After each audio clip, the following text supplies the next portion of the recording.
වස්සාන ධර්ම දේශනා ස්වාමීන් වහන්සේ නමක් පාවහන් පළඳින්න නැතුව වැඩම කරනවා. එතකොට පාවහන් පළඳින්න නැතුව වැඩම කරනකොට මොකද කරන්නේ? අපි ඒකට පැහැදෙනවා. පැහැදිලා අපි එතනදී උන්වහන්සේට සලකන්න දන් දෙන්න පෙළඹෙනවා. ඇත්තටම පැහැදෙන්න ඕන පාවහන් නොපළඳීමට නෙවෙයි. උන්වහන්සේගේ සීලයට, දර්ශනයට, විමුක්තියට, ගුණගරුක බවට අපි පැහැදෙන්න ඕන. ධර්මදර විනයගරුක බවට, සිල්වත් භාවයට පැහැදෙන්න ඕන. නමුත් අපි පැහැදෙන්නේ අර පාවහන් නොපළඳීමට. ඒ කියන්නේ භික්ෂූන් වහන්සේ කෙනෙක්වත් විවිධ ව්‍රතවලට සම්බන්ධ නම් අපි පැහැදෙනවා.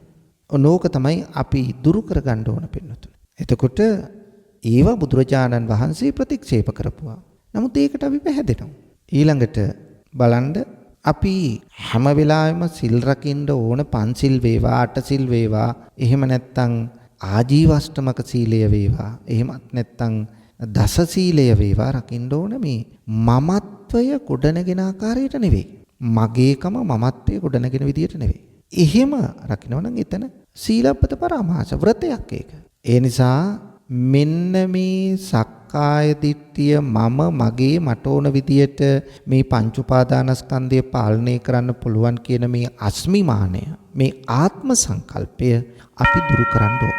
දිනපතා නවතම ධර්ම දේශනා ශ්‍රවණය කිරීමට වස්සාන ධර්ම දේශනා අපගේ YouTube නාලිකාව දැන්ම subscribe කරන්න. බෙල් අයිකනය ක්ලික් කරන්න. වස්සාන ධර්ම දේශනා YouTube නාලිකාව ඔස්සේ ප්‍රචාරය වන මෙම සුමధుර ධර්මානුශාසනාව වෙනුවෙන් පින්බර දායකත්වයෙන් කටයුතු කළේ ඩුබායි සිට ඉෂාරා ගායත්‍රී මහත්මියයි. එතුමියගේ ප්‍රධාන අරමුණ වන්නේ දානයන් අතර උතුම් වූ දානය ධර්ම දානමේ පින්කමක් සිදු කර ඉෂාරා ගායත්‍රී මහත්මියට චතුරාර්ය සත්‍ය ධර්මය අවබෝධයේ පිණිසම මෙම පින් කුසල් හේතු වාසනා වේවා යන්නයි. එබැවින්ම වාරියපොළ රඹාවැව පාතමුල්ල ලිපිනේ පදිංචි යසවතී ආදරණීය මෑණියන්ටත් නිදුක් නිරෝගී සුවය ප්‍රාර්ථනා කිරීමත් සෙසු අරමුණු අතර සඳහන් වනවා. අද දේශකයන්න් වහන්සේ අතිපූජනීය මාලිම්බඩ පඤ්ඤාසාර ස්වාමීන් වහන්සේ. අවසරයි අපේ හාමුදුරුවනේ. සමන්ත චක්කවාලේසු අත්‍රා ගච්ඡන්තු දේවතා සද්ධම්මං මුනි රාජස්ස සුනන්තු සක්ක මොක්ඛදං ධම්මස්සවන කාලෝ අයං බතන්තා ධම්මස්සවන කාලෝ අයං බතන්තා ධම්මස්සවන කාලෝ අයං බතන්තා නමෝ තස්ස භගවතු අරහතු සම්මා සම්බුද්දස්ස නමෝ තස්ස භගවතු අරහතු සම්මා සම්බුද්දස්ස නමෝ තස්ස භගවතු අරහතු සම්මා සම්බුද්දස්ස. පින්නතුනි, අද මේ උතුම් ධර්ම දානමය පුණ්‍ය කර්මයෙහි පින්වත් දායකත්වයෙන් කටයුතු කරන්නේ ඩුබායි සිට ඉෂාරා ගායත්‍රී මහත්මියයි.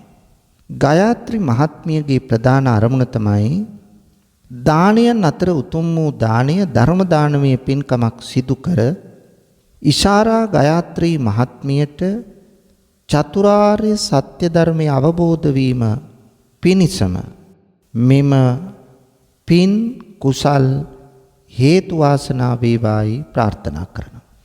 ඉතින් ඉෂාරා ගායත්‍රී මහත්මියට අපි ප්‍රාර්ථනා කරනවා ඉක්මනින්ම ධර්මාවබෝධය ලැබී උතුම් නිර්වාණය සාක්ෂාත් කර ගැනීමට ශක්තිය වාසනාව ලැබේවා කියා. තවත් අරමුණු පරමාර්ථ එතුමිය තුල තියෙනවා. අපි ඒවා පසුව සඳහන් කරලා ආශිර්වාද කිරීම පුණ්‍ය අනුමෝදනා කිරීම කරමු. එතෙක් බුදු බණ පදයකට අවධානය යොමු කරමු. ගරුතර මහා සංඝරත්නයන් අවසරයි ශ්‍රද්ධාවන්ත පින්වතුනි, ඔබේ සිතත් නිවි සනහලන්නට ලෞතර බුදුරජාණන් වහන්සේ දේශනා කොට වදාළ බුදු බණ පදයක් මතක් කර දෙන්න තමයි මා මේ බලාපොරොත්තු වෙන්නේ. පින්වතුනි, ධර්ම ශ්‍රවණය කරන කොටයි දහම් දැනුම, ධර්මඥානය, ධර්මාවබෝධය ලැබෙන්නේ. ඇසූ බණපද නැවත නැවතත් ශ්‍රවණය කරනවා නම් එහිදී අර ඇති කරගත්ත දහම් දැනුම හොඳින් ස්ථාවර වෙනවා. අඩුලුහුඩු තැන් තිබුණා නම් ඒවා සම්පූර්ණ වෙනවා. ධර්මාවබෝධයට අවශ්‍ය මඟ හසර සකස් වෙනවා. ඒ සඳහා බණ අහන්න ඕන. පින්වතුනි, අපේ සිත හැම වෙලාවෙම නොවෙනස්ව එකම ආකාරයකින් පවතින්නේ නැහැ. සූලඟට ලෙලදෙන කොඩියක් වාගේ හැම වෙලාවෙම චංචල වෙනවා, වෙනස් වෙනවා. අපි අටලෝ දහමට මුහුණ දෙන අය. අටලෝ දහම හමුවේ අපේ සිත නොසන්සුන් වෙන, වික්ෂිප්ත වෙන අවස්ථා එමටයි. සමහර වෙලාවකට මානසික වැද වැටෙනවා, කඩා වැටෙනවා. සමහර වෙලාවට ජීවිතේ පාවෙනවා. මෙන්න මේ අසහනයට, වික්ෂිප්ත භාවයට, නොසන්සුන් භාවයට පත්වන හිත පින්වතුනි, සනසා ගන්න, සතුටු කරගන්න විශේෂයෙන් බලපාන්නේ ධර්මයයි. ධර්මයේ නම් වූ ඖෂධය තරම් වටින දෙයක් මේ මිහි පිට ආපහු අපට මුණ ගැහින්නේ. ධර්මයේ පිළිබඳ යම් යම් සැකතැන් තියෙනවා නම්, පෙර භවය, මතු භවය ගැන සැක තියෙනවා නම් ඒවා දුරු කරගෙන නිවැරදි දැක්මකින් ඉදිරියට යන්න බණ අහන්න ඕන. පින්වතුනි, කෙනෙක් මිත්‍යා දෘෂ්ටියක ඉන්නවනම් ඒ මිත්‍යා දෘෂ්ටිකත්වයෙන් අත් මිදලා සම්‍යක් දෘෂ්ටියට පැමිණෙන්න ධර්මයයි පිහිට වෙන්නේ. ඔබත් මගේ ජීවිතවල යම් යම් දුර්වල අඩුපාඩුකම් තියෙනවා. අපි අංග සම්පූර්ණ අය නෙවෙයි. අන්නේ දුර්වල අඩුපාඩුකම් මගහරවාගෙන පින්වතුනි, නිවැරදි දැක්මකින් ඉදිරියට යන්න බණපදයක් අහන්න ඕන. මේ සියල්ලටම වඩා අනමතක්කෝ යම් භික්කවේ සංසාරෝ, අනවරාග්‍ර සංසාරයේ සැරිසරන අපට ඒ සසර ගත දුකින් එතරව උතුම් අමා මහ නිවන සාක්ෂාත් කරගන්න බලපාන්නේ ධර්මයයි. පින්වතුනි, මේ ලෝකයේ කිසිවෙකුට බණපදයක් අහන්න නැතුව නිර්වාණය පසක් කරගන්න බෑ. අඩු ගණනේ භාවනා කමටහනක් වශයෙන්වත් බණපදයක් ශ්‍රවණය කරලා තියෙන්න ඕන. ඒ නිසා අද දවසේ ඔබට ත්‍රිපිටකගත සූත්‍රානුසාරයෙන් නිර්වාණය සකස් කර ගැනීම සඳහා අවශ්‍ය වන, සෝවාන් ඵලයට පත්වීම සඳහා අවශ්‍ය වන සෝතාපට්ටි අංග පිළිබඳව අද ධර්ම දේශනාවෙන් කියලා දෙන්න බලාපොරොත්තු වෙනවා. මේ දේශනාවට අදාළ දහම් කරුණු සඳහන් වෙන්නේ පින්වතුනි සංයුත්ත නිකායේ ဒုတိ ය සාරිපුත්ත සූත්‍රය. එහෙනම් අද කුමද්ද දේශනාව? සංයුත්ත නිකායේ ဒုတိ ය සාරිපුත්ත සූත්‍රයයි. ලෞතර බුදුරජාණන් වහන්සේ අනේපිඩු සිටුතුමා විසින් කරලා දුන්න සවැත් නුවර ජේතවනාරාමේ වැඩ ඉන්නකොට ප්‍රඥාවන්තයින් අතර අග්‍රස්ථානයටපත් ධර්මසේනාධිපති සාරිපුත්ත මහරහතන් වහන්සේ බුදුරතුන් බැහැ දකින්න ඇවිල්ලා බුදුරජාණන් වහන්සේට වැඳ නමස්කාර කරලා පසකින් වැඩ හිටියා. එහෙම ඉන්නකොට බුදුරජුන් අහනවා සාරිපුත්ත හාමුදුරුවන්ගෙන් සාරිපුත්ත මොනවද සෝතාපට්ටි අංග කියලා. එවිට සාරිපුත්ත හිමියන් උත්තර දෙනවා ස්වාමීනි භාග්‍යවතුන් වහන්සේ සෝතාපට්ටි අංග තමයි සත්පුරුෂ සේවනය, සද්ධර්ම ශ්‍රවණය, යෝනිසෝ මනසිකාරය හා ධර්මානුධර්ම ප්‍රතිපන්න බව. මේ විදියට මේ කරුණු 4 ඇතුළත්ව සරියුත් හාමුදුරුවෝ පිළිතුරක් දෙනවා. මේ පිළිතුර දෙන්නේ සරියුත් හාමුදුරුවන්ගේ අදහසක් නෙවෙයි. බුදුරජාණන් වහන්සේ දේශනා කළ ධර්මය තමයි මේ සරියුත් හාමුදුරුවෝ නැවතත් බුදුහාමුදුරුවෝ විමසනකොට කියන්නේ. දැන් අපි කාගේත් බලාපොරොත්තුව කෙලෙස් නැසලා අමා මහ නිවන සාක්ෂාත් කරගන්නනේ. එහෙනම් ඒකට ඒ වැඩපිළිවෙලෙහි පළවෙනි පියවර තමයි සෝතාපන්න භාවයට පත් වෙන එක. අනේක තේරුම් ගන්න ඕන මුලින්. සෝත කියලා කියන්නේ සැඩපහරට. සැඩපහරකට හසු වුණොත් ඒක ගහගෙන යනවා. සැඩපහරකට හසු වුණොත් ගහගෙන යනවා. සෝතස කියන්නේ ආර්ය අෂ්ටාංග මාර්ගයට. එතකොට ගඟක තියෙන ජලය වේගයෙන් ගලාගෙන මේ සැඩපහරෙන් ගලාගෙන ගිහිල්ලා වැටෙන්නේ මූදට. දැන් බුදුහාමුදුරුවෝ මෙහිදී මේ ආර්ය අෂ්ටාංගික මාර්ගය උපමා කරනවා මේ සැඩපහරට. කෙනෙක් මේ ආර්ය අෂ්ටාංගික මාර්ගය නම් වූ සැඩපහරට හසු වුවහොත් ඒ කියන්නේ ආර්ය අෂ්ටාංගික මාර්ගයට කෙනෙක් ප්‍රවිෂ්ඨ වුවහොත් ඔහුද ගසාගෙන ගිහිල්ලා නතර වෙන්නේ නිර්වාණය නම් වූ මොහොතේ. එහෙනම් ඒකයි මේ සෝතාපන්න භාවය කියලා කියන්නේ. එහෙනම් නිවන කරා අපිව ගහගෙන යන සැඩපහර තමයි ආර්ය අෂ්ටාංග මාර්ගය. මෙන්න මේ විදිහට ආර්ය අෂ්ටාංග මාර්ගයට ප්‍රවේශ වූ කෙනාට කියනවා සෝතාපන්න පුද්ගලයයි කියලා. මේ විදිහට මෙයට ප්‍රවේශ වීමට කියනවා සෝතාපට්ටි කියලා.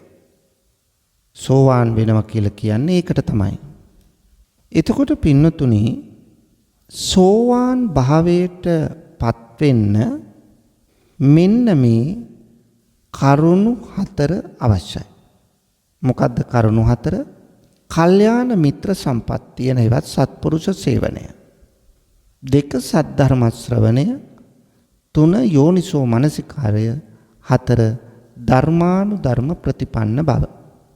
බුදුදහම තුල පැහැදිලිවම පෙන්වා දෙන දෙයක් තමයි මේ කල්යාණ මිත්‍ර සම්පත්තිය හෙවත් සත්පුරුෂ ආශ්‍රය. පින්නතුනි මේ ලෝකයේ ඉන්න උතුම්ම සත්පුරුෂයන් වහන්සේ භාග්‍යවතුන් වහන්සේ. නමුත් බුදුරජාණන් වහන්සේ දැන් නැහැ. බුදුරජාණන් වහන්සේ නැති වුණාට උන්වහන්සේ දේශනා කොට වදාළ ධර්මය තියෙනවා. එහෙනම් ධර්මය තමයි අපි අපේ සත්පුරුෂය බවට පත් කරගන්න ඕන. සේවනයට ලක් කරගන්න ඕන. දැන් බුදුරජාණන් වහන්සේ නැති කාලේ 80 මහා ශ්‍රාවකයන් ඇසුරු කරන්න පුළුවන් කල්යාණ මිත්‍රයන්සේ. 80 මහා ශ්‍රාවකයන් නැති වෙනකොට මහරහතන් වහන්සේලා. මහරහතන් වහන්සේලා නැති වෙනකොට අනාගාමී උතුමන්. අනාගාමී උතුමන් නැති වෙනකොට සක්‍රුදාගාමී උතුමන්. සක්‍රුදාගාමී උතුමන් නැති වෙනකොට සෝවාන් උතුමන්. සෝවාන් වෙච්ච උතුමෙකුත් නැත්තම් අපේ ආශ්‍රයයට ගන්න ඕන ධර්මදර විනයදර බහුශ්‍රුත සිල්වත් ගුණවත් භික්ෂුවක්. උන්වහන්සේ තමයි සත්පුරුෂයන් වහන්සේ හැටියට ආශ්‍රය නිස්සරේ කරන්න ඕන.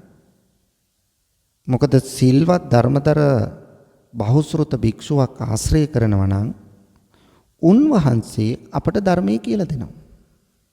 එතකොට කාරණා දෙකම ඉෂ්ට වෙනවා. එක පැත්තකින් සත්පුරුෂ සේවනය තියෙනවා. උන්වහන්සේ ධර්මයේ කියලා දෙන නිසා සද්ධර්ම ශ්‍රවණයට අවස්ථාව ලැබෙනවා. මෙන්න මේක හොඳින් අපි තේරුම් ගන්න ඕන පින්නතුනි. කල්යාණ මිත්‍ර සේවනය පින්නතුනි අපේ ජීවිතයට අත්‍යවශ්‍යයි. කල්යාණ මිත්‍රයෙක් නැතුව නිවන් දකින්න බෑ. එහෙනම් කල්යාණ මිත්‍රයන් වහන්සේ අර ධර්මදර විනයදර බහුශ්‍රුත ස්වාමීන් වහන්සේ. කවදාවත් කල්යාණ මිත්‍රයෙක් ඇසුරෙන් අපට පාඩුවක් වෙන්නේ නැහැ. අපිට වාසියක් මිස. කල්යාණ මිත්‍රයෝ නැත්තම් සත්පුරුෂයෝ අනුන් පිරිහවන් අනුන් ප්‍රපාතයට තල්ලු කරන්න, අනුන්ගේ ගුණදෝෂ විවේචනය කරන්න එහෙම කටයුතු කරන කෙනෙක් නෙවෙයි. හැම වෙලාවෙම තව කෙනෙක් යහපත් තැනකටපත් කරන්න තමයි උත්සාහ කරන්නේ. තව කෙනෙක් තුල ගුණධර්ම ඇති කරන්න. ගුණධර්ම වලින් පෝෂණය කරන්න. ආධ්‍යාත්මික සංවර්ධනය ඇති කරන්න. ධර්මයට නැඹුරු නැති කෙනා ධර්මයට ළඟා කරවන්න, නැඹුරු කරන්න, නම්‍යශීලී කරවන්න තමයි සත්පුරුෂයෙක් උත්සාහ කරන්නේ. එහෙනම් සත්පුරුෂ සේවනය අතිශය වැදගත්. ඒක නිසානේ අපි පින්කමක් කළා ප්‍රාර්ථනා කරන්නේ සත්පුරුෂයෙක් ආශ්‍රයයට ලැබෙන්න කියලා. ඉමිනා පුඤ්ඤ කම්මේන මාමේ බාල සමාගමෝ සතං සමාගමෝ හෝතු යාව නිපාන පත්‍ය නිවන් දකින්නකම් මට බාලයෙක් අසත්පුරුෂයෙක් දුර්ජනෙක් ඇසුරට ලැබෙන්න එපා. සත්පුරුෂයෙක් කල්යාණ මිත්‍රයෙක් මාශ්‍රයට ලැබෙන්න කියලා තමයි අපි ප්‍රාර්ථනා කරන්නේ. මොකද සත්පුරුෂ සේවනයෙන් තොරව නිවනක් නැහැ.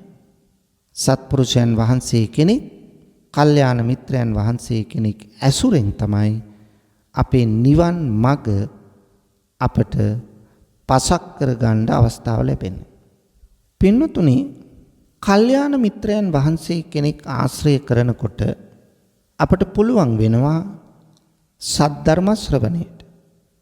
ඔන්න සෝතාපන්න අංග. සෝතාපට්ටි අංග පළවෙනි අංගය සත්පුරුෂයෙක් ආශ්‍රය කිරීම. දැන් ආශ්‍රය කරා. සත්පුරුෂයෙක් ආශ්‍රය කිරීම තුල දෙවැනි කාරණේ වැඩෙනවා. ඒ තමයි සද්ධර්ම ශ්‍රවණය. සද්ධර්ම ශ්‍රවණයෙන් තොරව නිවන් මඟ පසක් කරගන්න බෑ. සෝවාන් වෙන්න අපි දැනගෙන ඉන්න ඕන. මොනවද දැනගන්න ඕන? බුදු ගුණ, දහම් ගුණ, සංඝ ගුණ. මේ සියල්ල පිළිබඳව දැනගන්න පුළුවන් වෙන්නේ ධර්ම ශ්‍රවණයෙන්. දැනගැනීමෙන් අපට මොකද වෙන්නේ? දෘෂ්ටි විසුද්ධියක් ඇති වෙනවා. ඒ කියන්නේ දැනගැනීම පිරිසිදු වෙනවා. දැන් ආර්ය අෂ්ටාංග මාර්ගය ගත්තොත් එහි මුලින් තියෙන්නේ සම්මා දිට්ඨිය. යහපත් දැකීම. සම්මා දිට්ඨිය ඇති කරගන්නේ කොහොමද? බලන්න සද්ධර්මයෙන් වෙනදී. සම්මා දිට්ඨිය ඇති කරගන්නේ කොහොමද? ඒ සඳහා අවශ්‍ය කරන පරතෝ ഘോഷයයි යෝනිසෝ මනසිකාරයයි. දැන් සෝතාපට්ටි අංගය තුන්වෙනි අංගය යෝනිසෝ මනසිකාරය. මූලික වශයෙන් පරතෝ ഘോഷය. පරතෝ ഘോഷය කියලා කියන්නේ අනිත් අයගෙන් අසා දැනගන්නවා කියන එකයි. අනිත් අයගෙන් අසා දැනගෙන මේ ධර්මඥානෙ වර්ධනය කරගන්නවා. එහෙනම් ධර්ම ශ්‍රවණය, දහම් සාකච්ඡා පැවැත්වීම, දහම් නිවැරදි දහම් පොතපත පරිශීලනය කිරීම, මේ සියල්ලට අපිව යොමු කරවන්නේ සත්පුරුෂයා. එහෙනම් අපි හැම විටම බලන්න ඕන අපේ ජීවිතයට සත්පුරුෂයෙක් ලං කරගන්න. ඒකයි මම පැහැදිලි කරේ සත්පුරුෂයෙක් ලං වෙන්න සත්පුරුෂයා හඳුනා ගන්න ඕන.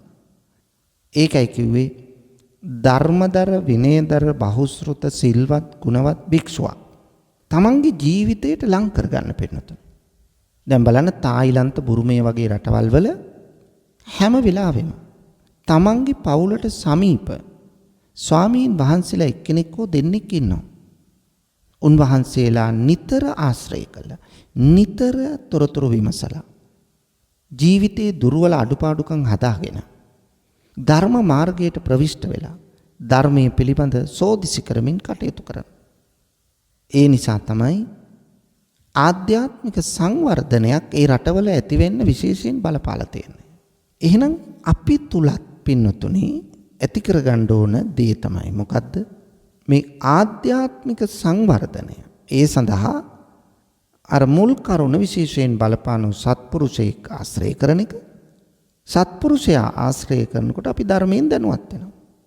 ධර්මයෙන් දැනුවත් වීම නිසා අපට නිවන් මඟ හෙලිපෙහෙලි වෙනවා.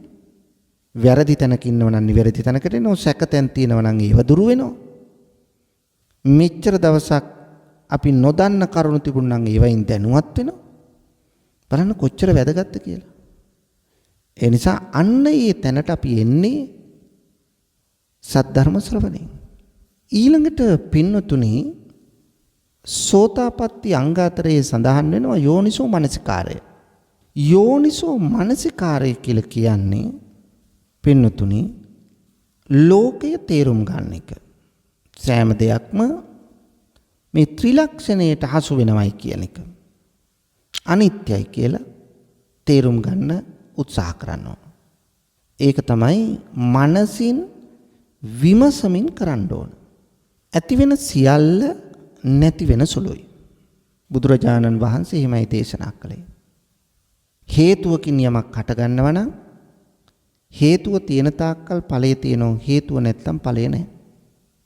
එදා මේ සාරිපුත්තයන් වහන්සේ ගිහි කල උපතිස්ස පරිබ්‍රාජකයා. උපතිස්ස කෝලිත දෙදෙන යාළුවෝ දෙන්න මේ දෙන්න තමයි සත්‍ය විමුක්තිය හොයාගෙන ගමන් කළේ. එකම මඟ දෙන්නම ගමන් කළා සත්‍ය දැනගත්ත කෙනෙක් හම්බුනේ නැහැ. දෙන්න කතිකා කරගෙන මම අහවල් මාවතේ යන ඔබ අහවල් මාවතේ යන්න. එක්කෙනෙකුට කෙසේ හෝ සත්‍ය දැනගත් උතුමෙක් මුණ ගැහුණොත් අනිත් එක්කෙනාටත් දන්වන්න. මේ පොරොන්දුව පිට තමයි මේ ඇවිදගෙන යන්නේ. මේ ඇවිදගෙන යනකොට තමයි උපතිස්ස තරුණයා දකින්නේ අස්සජි මහරහතන් වහන්සේ. උන්වහන්සේගේ ඉඳුරන් ප්‍රසන්න, ගමන ශාන්තයි.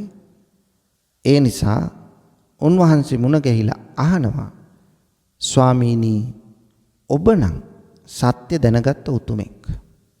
ඒ නිසා මේ සත්‍ය දැනගත් ඔබ ඒ සත්‍ය වටහා ගන්නට මමත් ආසයි, මමත් කැමතියි. ඒ නිසා ස්වාමීනි ඔබ වහන්සේ දන්න දහමක් තියෙනවා නම් මටත් කියලා දෙන්න. අස්සජි මහරහතන් වහන්සේ ප්‍රකාශ කරනවා බුදුරජාණන් වහන්සේ දේශනා කළ විදියට මට කියන්න තරම් හැකියාවක් නැහැ. මා දන්නා පමණින් කියන්නම්. ඒ අනුව උන්වහන්සේ දේශනා කරනවා යේ ධම්මා හේතුප්පබවා තේසං හේතුන් තථාගතෝ ආහ තේසංචයෝ නිරෝධෝ එවං වාදි මහා සමනෝ. යමක් හේතුවකින් හටගන්නේද ඒ හටගත් දේ ඵලයයි. ඒට මුල්ුණේ හේතුවයි. හේතු පවතින තාක්කල් හටගත් දේ ඵලය පවතිනෝ. හේතු නැති දවසට ඵලය නැහැ. අන්න එවැනි ගැන්වීමක් කරන උතුමෙක් තමයි බුදුරජාණන් වහන්සේ.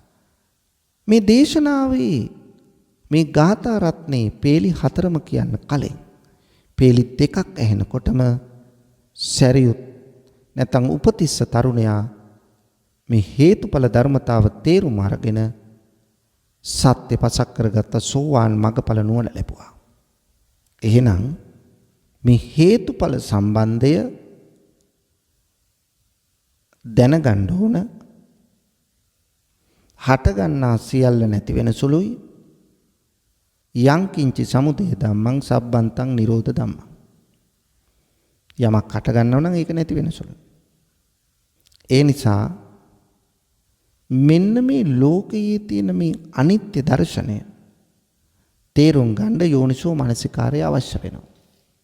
මෙය දැනගත්තොත් ඒ කියන්නේ යමක් ලෝකයේ ඇති වෙයිද එය නැතිවන සුළුයි කියලා දැනගත්තාම අන්නේ දන්න කෙනා තමයි යෝනිසෝ මනසිකාරයෙන් යුක්ත කියලා කියන්නේ. ඔන්න දැන් කරුණු තුනක් මා මතක් කරලා දුන්නා. 1. කල්යාණ මිත්‍ර සම්පත්තිය. 2. සද්ධර්ම ශ්‍රවණය. 3. යෝනිසෝ මනසිකාරය. 4වෙනි කරුණ තමයි පින්නතුනි ධර්මානුධර්ම ප්‍රතිපන්න බව.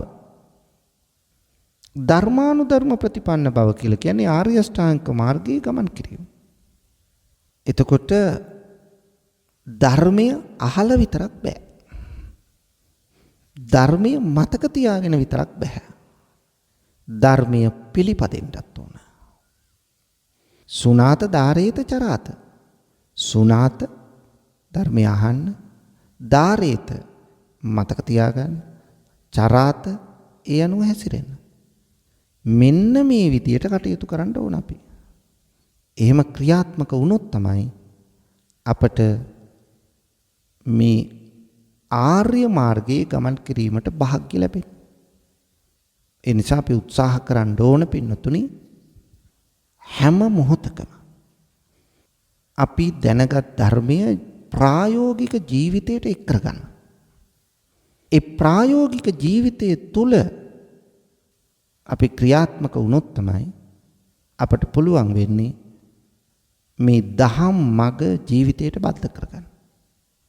මේක අවශ්‍යයි. මේක තමයි අපි වටහා ගත යුතු දේ. පින්වතුනි එතකොට මේ කාරණා 4න් සෝවාන් භාවයට පත් වෙන්න පුළුවන්. මොකද්ද නැවතත් මතක් කරමු කාරණා 4. සත්පුරුෂ සේවනය, සද්ධර්ම ශ්‍රවණය, යෝනිසෝ මනසිකාරය හා ධර්මානුධර්ම ප්‍රතිපන්න බව. සෝවාන් වෙච්ච පුද්ගලයා තුළ ලක්ෂණ කීපයක් දකින්න ලැබෙනවා. ඒ තමයි බුද්ධේ අවිච්ඡප්පසාදේන සමන්නාගතෝ හෝති. ධම්මේ අවිච්ඡප්පසාදේන සමන්නාගතෝ හෝති. සංඝේ අවිච්ඡප්පසාදේන සමන්නාගතෝ හෝති. අරියකන්තේ සීලේ සමන්නාගතෝ හෝති. මේ කාරණා 4 සෝවාන් පුද්ගලයා තුල අන්තර්ගතයි. බුද්ධේ අවිච්ඡප්පසාදේන සමන්නාගතෝ හෝති කියලා කියන්නේ බුදුරජාණන් වහන්සේ ගැන කරුණු දැනගෙන නොසෙල්වෙන පැහැදීමකින් යුක්ත කෙනෙක් බවට පත් වෙනවා. ආයිත් කිසි දිනක අපැහැදීමක්, කලකිරීමක් ඇති වෙන්නේ නැහැ. බුදු ගුණ පිළිබඳව මනා වටහා ගැනීමක් සෝවාන් පුද්ගලයා තුළ තියෙනවා. දෙවැන්න ධම්මේ අවිච්ඡප්පසාදේන සමන්නාගතෝ හෝති. ධර්මයේ පිළිබඳ කරුණු දැනගෙන නොසෙල්වෙන පැහැදීමකින් යුක්ත වෙනවා. ධර්මයේ සාක්කාතයි, ධර්මයේ සම්දිට්ඨිකයි, ධර්මයේ අකාලිකයි, ධර්මයේ හිපස්සිකයි, ධර්මයේ ඕපනායිකයි, ධර්මයේ පච්චත්තං වේදිතබ්බෝ විඤ්ඤෝහි. මෙවැනි ස්වභාවයකින් යුක්තයි කියන එක. සංඝේ අවිච්ඡප්පසාදේන සමන්නාගතෝ හෝති. සංඝයා පිළිබඳ කරුණු දැනගෙන නොසෙල්වෙන පැහැදීමෙන් යුක්ත කෙනෙක් බවට පත් වෙනවා. ආයිත් අවිච්ඡප්පසාදේන හොඳින් කරුණු දැනගෙන ඇතිවන පැහැදීම කිසි දිනක නැති වෙන්නේ නැහැ. නැවත ආපස්සට එීමක් නැහැ. සෝවාන් වූ පුද්ගලයා සෝවාන් මාර්ගයේ සෝවාන් ඊළඟට ඵලයට යනවා. කිසි දිනක ඔහු ආපස්සට හැරෙන කෙනෙක් නෙවෙයි. ඊළඟට සකදාගාමි, ඊළඟට අනාගාමි රහත්. මේ සෝවාන් කෙනා භව 7ක් ඇතුළත, උපරිම භව 7ක් ඇතුළතදී අනිවාර්යෙන්ම නිර්වාණය සාක්ෂාත් කරගන්නවා.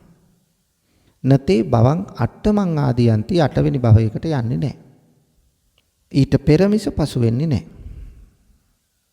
අරියකන්තේහි සීලේහි සමන්නාගතෝ හෝති. ආර්යයන් වහන්සේලා විසින් කැමැති වන ආකාරයට සිල් රැකීම සිද්ධ කරනවා. ඒ කියන්නේ සමාධියට හේතු වන සිල් රැකීමක් කරනවා. සමාධියට උපකාරී වන ආකාරයට තමයි සීලය ආරක්ෂා කරන්නේ. මොකද සමාධියේ පදනම සීලයයි ප්‍රඥාවේ පදනම සමාධියයි.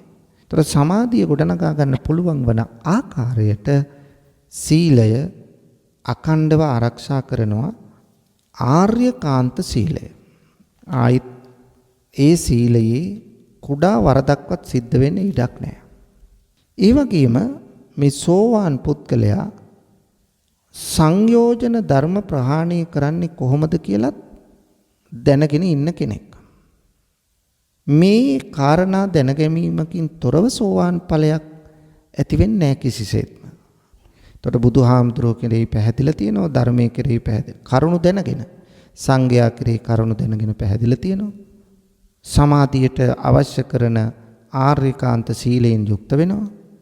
සංයෝජන ධර්ම ප්‍රහාණය කරන්නේ කොහොමද කියලා දැනගෙන ඉන්නවා. මේ කාරණා ඇතුව තමයි සෝවාන් ඵලයට කෙනෙක් යන්නේ. සෝවාන් මාර්ගයේ ගමන් ගත්තු කෙනා සෝවාන් ඵලයට යන්නේ මේ කාරණා එකයි. පින්වතුනි, මෙසේ සෝවාන් වූ පුද්ගලයා සෝවාන් වෙද්දී අර සංයෝජන ධර්ම වලින් සංයෝජන කියලා කියන්නේ සසරට බැඳ තබන රැහන් කියන එකයි. එවැනි රැහන් 10ක් තියෙනවා. සක්කාය දිට්ඨි, විචිකිච්ඡා, සීලබ්බත පරාමාස, කාමරාග, පටිඝ, රූපරාග, අරූපරාග, මාන, උද්ධච්ච, අවිජ්ජා කියලා. මේ සංයෝජන ධර්ම 10න් පළවෙනි සංයෝජන 3 මුලින් උපුටා දැමීමක් කරන සෝවාන් ඵලයටපත් වෙනකොට. මොනවද පළවෙනි 3? සක්කාය දිට්ඨි, විචිකිච්ඡා, සීලබ්බත පරාමාස. මේ සංයෝජන 3 සම්පූර්ණයෙන්ම නැති කරනවා. සක්කාය දිට්ඨිය කියලා කියන්නේ මොකක්ද? සක්කාය දිට්ඨිය කියන්නේ ස්වකාය දිට්ඨිය කියන එකයි. කාය කියලා කියන්නේ සමූහය. ඒ කියන්නේ එකතු කරපු දේවල් කියන එකයි. ගොඩ කියන එකයි. මේ ගොඩවල් ස්වකීයත්වයෙන් ගන්න එකටයි තමන්ගේ කියලා ගන්න එකටයි ස්වකීයත්වය කියන්නේ තමන්ගේ කියලා මේ ආත්ම සංකල්පයෙන් ගන්න එකට තමයි සක්කාය කියලා කියන්නේ. ඒ කියන්නේ මම මගේ මේ මමයි මේවා මගේ මේවා මට ඕන විදිහට ක්‍රියාත්මක කරන්න පුළුවන්, පාලනය කරන්න පුළුවන්. සක්කාය දිට්ඨිය තුල වැරදි දැක්ම ආත්ම දෘෂ්ටිය, මේකට කියනවා අස්මිමානය කියලා. මේ අස්මිමානය තුල තියෙනවා තවත් හැඟීම් 3ක්. මොනවද මේ හැඟීම් 3? තණ්හා, මාන, දිට්ඨි කියන හැඟීම්. මමය, මේවා මගේ, මේවා මට ඕන විදිහට පාලනය කරන්න පුළුවන් කියලා ගන්න මොනවද ගොඩවල් 5. ඒවට කියනවා පංච උපාදානස්කන්ධ කියලා. පංච උපාදානස්කන්ධ තමයි රූප, වේදනා, සංඥා, සංකාර, විඥාන. මේ උපාදාන ස්කන්ධ පංචකය මගේ කියලා ගන්න එක තමයි තණ්හාව. මේ පංචස්කන්ධය තුල තමයි මම ඉන්නේ කියලා හිතන එක තමයි මානය. මේ පංචස්කන්ධය මට ඕන විදියට පාලනය කරන්න පුළුවන් කියලා ගන්න එක තමයි දිට්ඨි කියලා කියන්නේ, වැරදි දැක්ම. මෙන්න මේ පංච උපාදානස්කන්ධ තණ්හා, මාන, දිට්ඨි වශයෙන් අල්ලා ගන්න එක. උපාදාන වශයෙන් ගන්න එකට අපි කියනවා සක්කාය දිට්ඨිය කියලා. මේ සක්කාය දිට්ඨිය නැති කරන්න, ප්‍රහාණය කරන්න, ඉවත් කරන්න, මුලිනු පුටා දාන්න අපට ඕන කරන්නේ මොකද්ද? සක්කාය දිට්ඨිය ඉවත් කරන්න සම්මා දිට්ඨිය අවශ්‍යයි. එතකොට මෙතෙන්ට අවශ්‍ය කරන්නේ ලෝකෝත්තර සම්මා දිට්ඨිය. ලෞකික සම්මා දිට්ඨිය නෙවෙයි. ලෝකෝත්තර සම්මා දිට්ඨිය කියලා කියන්නේ හරි දැක්ම ඇති කරගන්නවා යෝනිසෝ මනසිකාරයෙන්. හරි දැක්ම ඇති කරගන්නවා කියලා කියන්නේ මේ පංච උපාදානස්කන්ධය අනිත්‍යයි, දුක්ඛයි, අනාත්මයි වශයෙන් බලන එකයි. එතකොට අනිත්‍ය, දුක්ඛ, අනාත්ම වශයෙන් බලන්න පුළුවන් නම් එතන තමයි සම්මා දිට්ඨිය, ලෝකෝත්තර සම්මා දිට්ඨිය ඇති වෙන්න බලපාන හේතුව. ඊළඟට විචිකිච්ඡාව. විචිකිච්ඡා කියන්නේ සැකයට.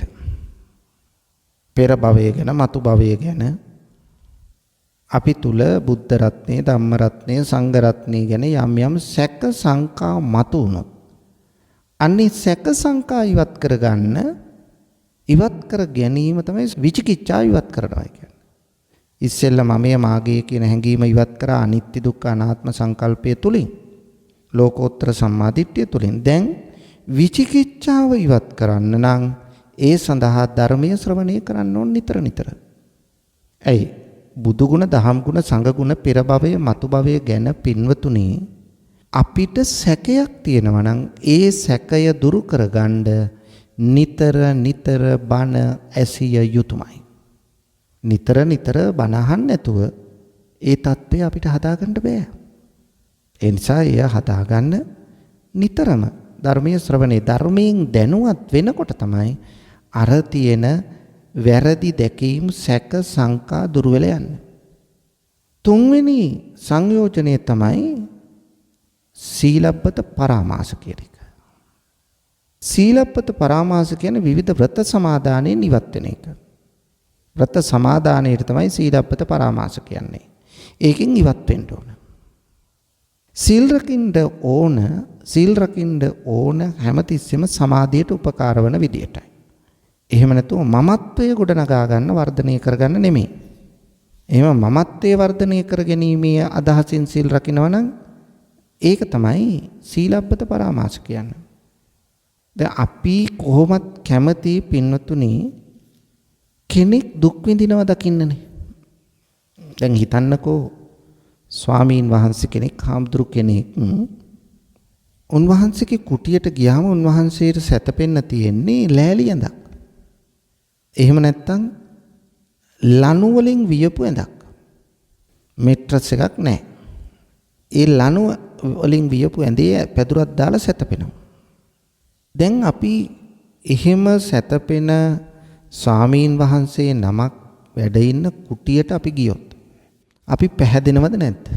පැහැදෙනවා. ඇයි පැහැදෙන්නේ? උන්වහන්සේගේ සීලය ගැන බලලා නෙවෙයි. උන්වහන්සේගේ ධර්මඥානය ගැන බලලා නෙවෙයි. උන්වහන්සේගේ බහුශෘත ගැන මේ බලලා නෙවෙයි.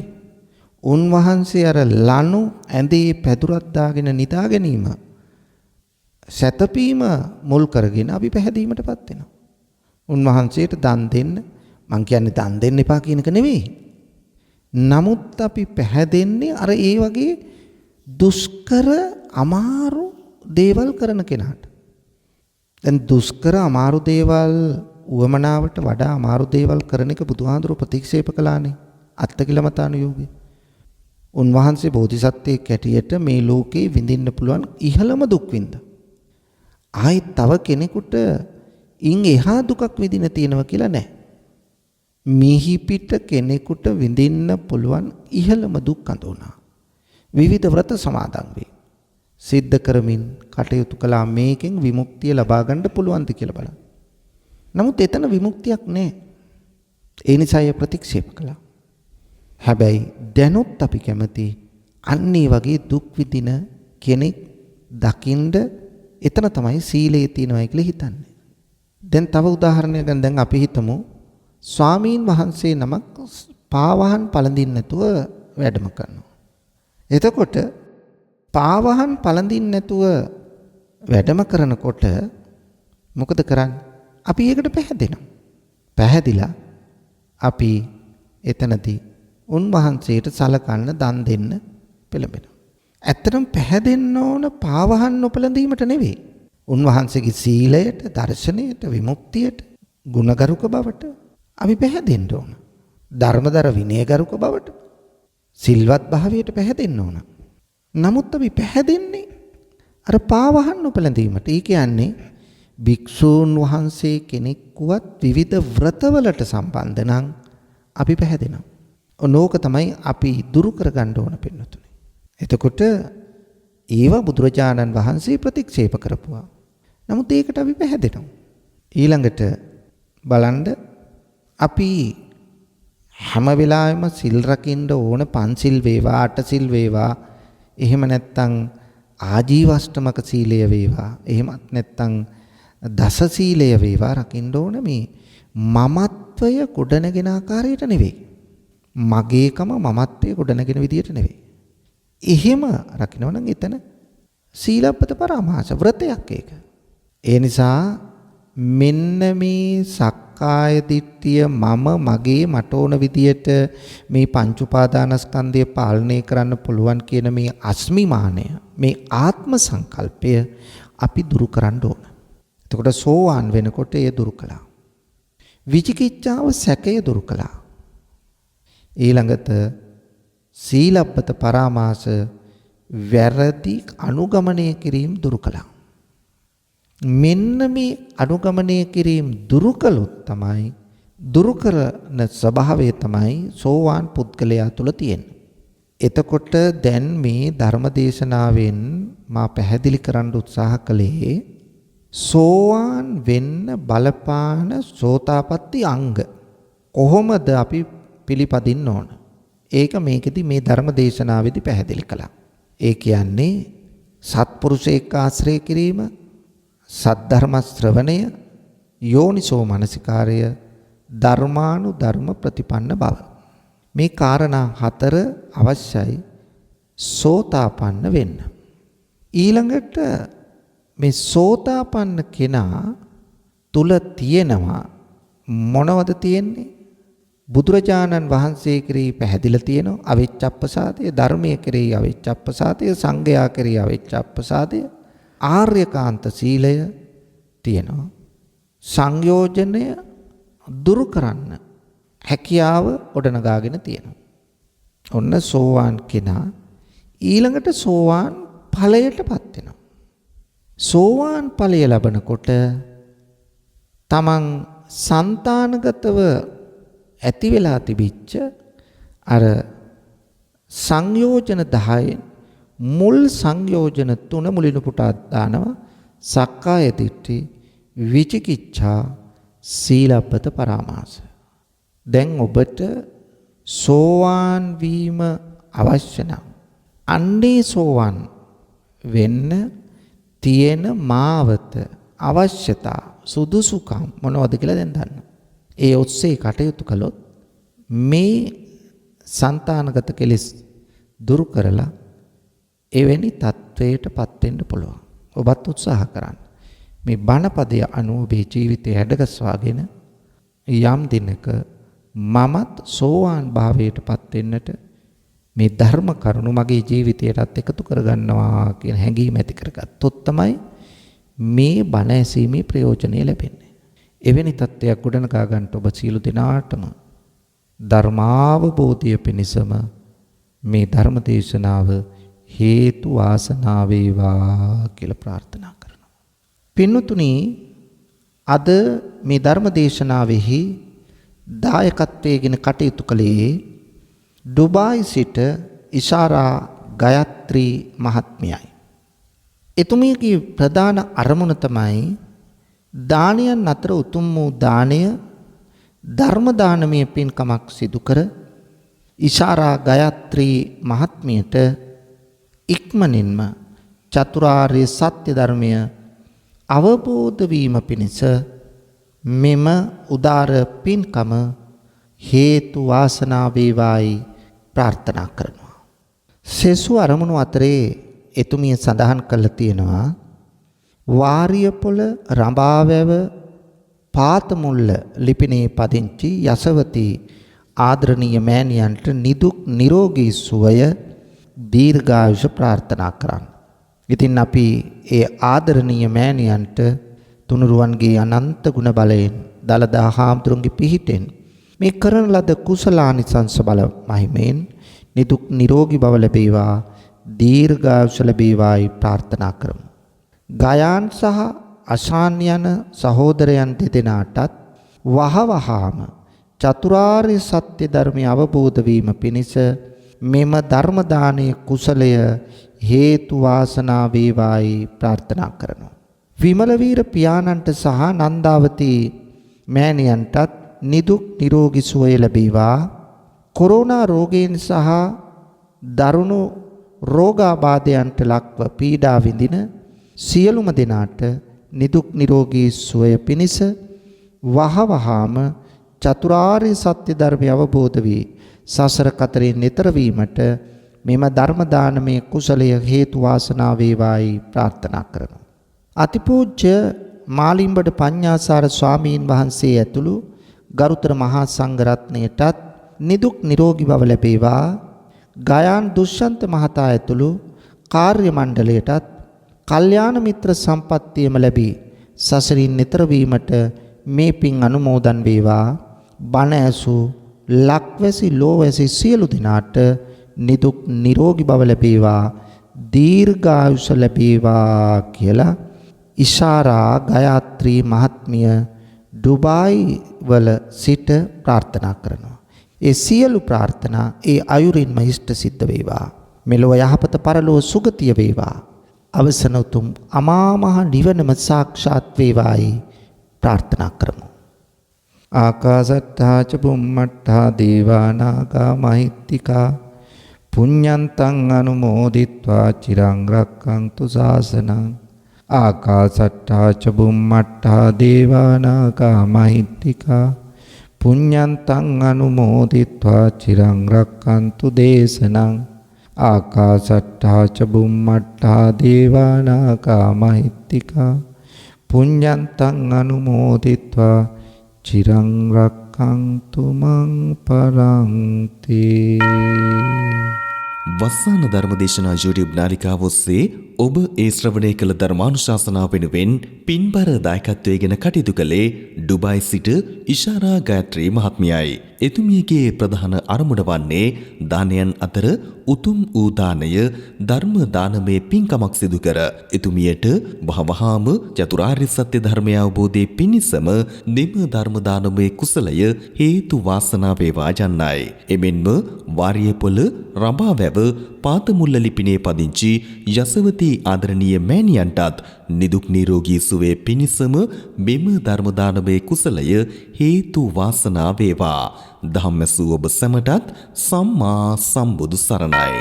විදේශගතව සිටින ඔබටත් ඔබේ ජන්මදිනය වෙනුවෙන් ඔබෙන් වෙන් වූ නැහිත මිතුරන් වෙනුවෙන් පුණ්‍යානුමෝදනා කිරීමටත් සුජීවත්ව සිටින ඔබේ දෙමාපියන්ට ආශිර්වාද කිරීමටත් වස්සාන ධර්මදේශනා YouTube නාලිකාව ඔස්සේ දායකත්ව ධර්මදේශනා ප්‍රචාරය කිරීම සඳහා දැන්ම කතා කරන්න 071 57 57 13 දුරකථන අංකයට 071 57 57 13 දුරකථන අංකයට. ධම්මසු ඔබ සැමට තෙරුවන් සරණයි. 0.71 8 57 57 13 0.71 8 57 57 13. වස්සාන ධර්මදේශනා දිනපතා නවතම ධර්මදේශනා ශ්‍රවණය කිරීමට වස්සාන ධර්මදේශනා අපගේ YouTube නාලිකාව දැන්ම subscribe කරන්න. බෙල් අයිකනය ක්ලික් කරන්න. වස්සාන ධර්මදේශනා